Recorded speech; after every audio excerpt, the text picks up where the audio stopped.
deadlift it. She does it with weights. I do it changing the TV. So something different. But anyway, it's just fascinating. And so when I talk to my kids about doing this, and I talk to my daughter, and she said, I have her podcast, which pretty intense. You've got to get that podcast. I mean, it's amazing. It's insightful. But one of the things is that we all know you as the race car person. I don't know how many of them know all the different things you do as an entrepreneur, and especially like your wine, your books, and your fitness. So there's going to be some questions, I'm sure. She's not a real car person. Just I learned that. That's right. You know, she likes to drive a stick. She likes black cars, so we got that covered. She started when she was 10. Yeah. And I saw the podcast with your father. Oh yeah, that's one of the favorites. Yeah, when he Aaron's is by far the favorite, but my dad's, people like that. Who's this Aaron you speak of? Oh yeah, my boyfriend Aaron. Oh, okay, Aaron okay. Rodgers. Yeah. Gotcha. Yeah. That's fantastic. Sorry, guys. But yeah, the one with my dad was fun. I thought I was going to be able to break him down a little bit and make him either emotional or insightful or have some like breakthrough realization and self-reflection. And he just looked at me and went, "You just think too much." I'm like, all right. Yeah. It was a lot of fun. It was good. You know, I think that family ends up showing you a lot about, like, when you meet someone and then you meet their family, you're like, oh, I get you. Yeah, that's how it happens. So my dad being that kind of tough, Yeah, like, absolutely. dreamer, that's definitely where I got that from. Is that where you got your drive to get into racing? I know your first karting experience didn't go well. I think you crashed. Yeah, so I'll tell that quick story of the crash. We had built the go-karts and my sister and I were starting, and so my dad was a glazer, and so he worked in an area that had a big parking lot out back and construction-like, and so he took a bunch of, you know, WD-40 cans of brake cleaner and whatever else, put it in a big circle, and then we took the go-karts out to drive it for the first time, my sister and I. So we're driving around circles, doing circles, and then the brake, like there's a pedal and then there's a rod that it's attached to, and so the pin that was holding them together to actually work the brake, the pin came out, and so I had no brake pedal, and so I'm dumb and 10. So I, instead of like spinning out or continuing to turn, I just freaked out and went straight.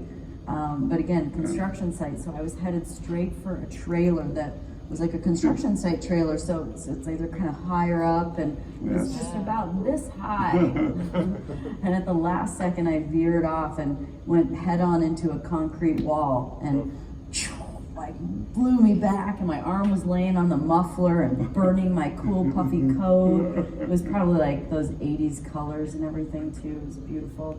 And anyway, I got bruised up, and the go-kart got twisted, and so of course, my dad being only wanting the best for us, he just went ahead and got a new go-kart, because that one was now broken and twisted, and you can't drive a twisted go-kart, even if you don't even know what you're doing. It's not good enough. So we got a new go-kart. But yeah, it didn't scare me away.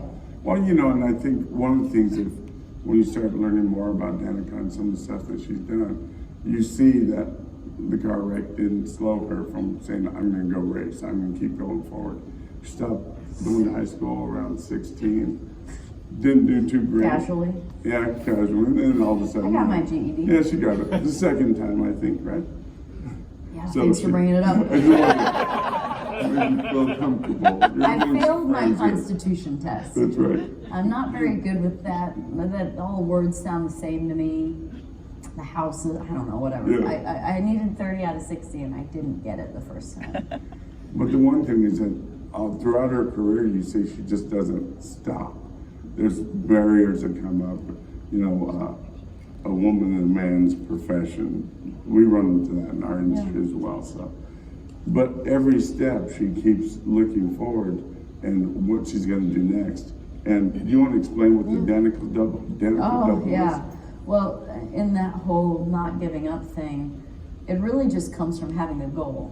When you have a goal in mind, then the things that happen along the way seem just like part of the process, as opposed to a deterrent. If you don't have a clear focus on what you want, then it's easy to get distracted by them or down and out. And for me, I understood that was all just kind of part of the process. It felt like part of the process. But my career finished up with what we called the Danica Double, and there's something in racing called the Double, which is the Indy 500 and the Coke 600 the same day. So it's 500 miles at the Indianapolis 500, 600 miles at Charlotte at the track there, and so I had thought about doing the double quite a few times after I stopped racing Indy cars, but I didn't, and so I finished up with the Danica Double, which was, since I had a really full career in IndyCar and NASCAR, I did the Daytona 500 at the beginning of 2018, and then I finished up with coming back to the Indy 500 7 years after I did it the time before, which was, that was a bit harder than I thought it'd be. You know, one of the These cars are really fast. I got in the first time at the Speedway, and I was so nervous. And I pulled away, and the first time I accelerated and just, like got out of pit lane and was still on the inside pit exit road before the track. I mean, I was like, oh.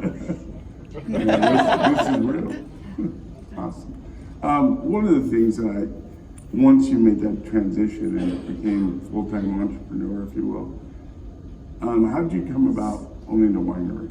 Oh, that happened a long time ago. And then the clothing line. Yeah. So the Somnium is the name of my wine, and it means dream in Latin. And the story of that really, and so maybe this could be a little bit of kind of just like, I think to myself about these companies I have or these things that I've done, whether it's been my book or the podcast or my winery or even my career, and they really were just ideas. And so an idea and then the dream of where you see it going is really powerful. And so in 2006, I went on a trip to Napa Valley and went to this beautiful winery called Quintessa, and I was standing on the knoll in the middle of the property, and having pulled up, there was rose petals leading out to the knoll, and I was like, this is so sweet. Come to find out they had a wedding the night before, so they weren't for me, but I walked out to the end, and it was just like an epic, beautiful day in the valley in November. It was fall, and the mustard seed fields, and the fog was pulling down into San Fran, and I'm drinking white wine at 10 a.m. I mean, everything's really good. And I thought to myself, just that day, I thought, how amazing would it be if I could have something like this someday? And that was it. It was just an idea in 2006. And then at the end of 2008, I ended up seeing the property that I purchased at the beginning of 2009, started planting in 11, and then the 14 vintage was for sale in 17. So it's a really long process. Takes a lot of patience and a lot of money. But it's a passion project, and so I see it in its entirety, and I believe in that. But that's just an example of just standing there one day and thinking to myself, I want to have something like this, and now I do. And one of the things, the reason I bring up the winery, is on the label itself, it has a red dot over the eye, obviously. That's right. Yeah. Can you explain what that means? Well, the label itself is like a squiggly line down the bottle, and it's meant to kind of imply that life's winding road. It's a little like the road up to the property. It has a little bit of a 3D kind of effect with some sort of silver sort of edging that kind of makes it feel kind of dreamy, because again in 2006 it was just a dream, which is why I named it Somnium, which means dream. And so the dot on the top of the eye was something like I like red. It's always been a favorite color of mine, so I'm naturally gravitate towards that, but it really is meant to imply that when I think one of the special things about what I loved about Napa and what I love about going to wine regions is that it's like, it's farming, and it's about community, and it's about connecting with the people you're with, and it's not about sitting on your phones, and it's not about watching TV. It's about community. I mean, it's about sharing with each other and experiencing each other right here, right now. And so the dot is implying you are here, like, you know, be here now. When you open this bottle, just be here with with your friends, with your family, whoever you're drinking it with, and be present. And so, yeah, it was fun. It was fun. I'm more artistic and dreamy than I am details. So it was fun to work through that process. When everybody gets her pretty intense podcast, you're going to see it's a journey, and some of the things you talk about is spirituality and some of the spiritual different aspects of your being, if you will. Can you give us more detail on that? Well, I mean, it's always such a hot topic, I feel like, or, well, hot as in like hot button topic is spirituality and religion and all that stuff. But, you know, what I've found in interviewing a rabbi and other people that have had their own spiritual journeys is that, and some might be much more Christian or Catholic and various different, you know, spiritual or religious practices, is that we're so much more alike than we are different. We just have different rituals and different ways of explaining it sometimes. Like I was having a great conversation with someone who's, he actually just got ordained as a pastor, and we were having a conversation about praying versus meditating, and how, you know, he was getting, you know, messages about what to do next, or certain things he needed to know. And I was like, how do you get these messages? He's like, well, I just sit there and I listen. I'm like, oh, it's like meditating. Like when I sit there in silence and I try, like I can get like downloads and information, and I'm like, wow, we're talking about the same thing, you know, we're just using different descriptors. And so it's a real personal thing. But I think that the overlying hope I feel with something that I try and practice in my life, and something that I think is a positive thing to encourage at all, is that it's about, and this is kind of where I love Buddhism, it's a little more self-reflective as opposed to outside of you. Instead of, you know, asking for forgiveness, it's forgiving yourself, you know, Right. So it's about flipping it onto you and having a little bit more self-reflection and understanding that your perception really creates your reality. I mean, I think that I've heard a lot of interesting stuff about all of that. There's, you know, about two people can witness the same thing and have completely different perspectives on what they just saw. And I think that's a good example that, you know, our perception controls our reality. And so we can teach ourselves to be more positive. We can teach ourselves to live in that space of optimism or empathy or seeing the best in people. But I think, you know, spirituality and religion is kind of all in that. It's all a swirl of like, how do we be happier? How do we feel better in this world? How can we also help others? But really, I have come to feel for myself that unless I'm happy, it's hard for me to be happy for others. Unless I have empathy for myself, it's hard for me to have empathy for others. If I don't forgive myself, it's hard for me to forgive others. And so it starts with me. And then my relationships are a reflection of that. And it's so empowering when you see some of these things, because one of the things I notice, a lot of people say, well, you do it like if a man was doing it. I mean, to me, that having a daughter, sorry, sound guy, having a daughter, you try and wipe away that comparison. So, between man and woman? Yeah, between man and woman. It's like, oh, you know what, this is how a man would do it.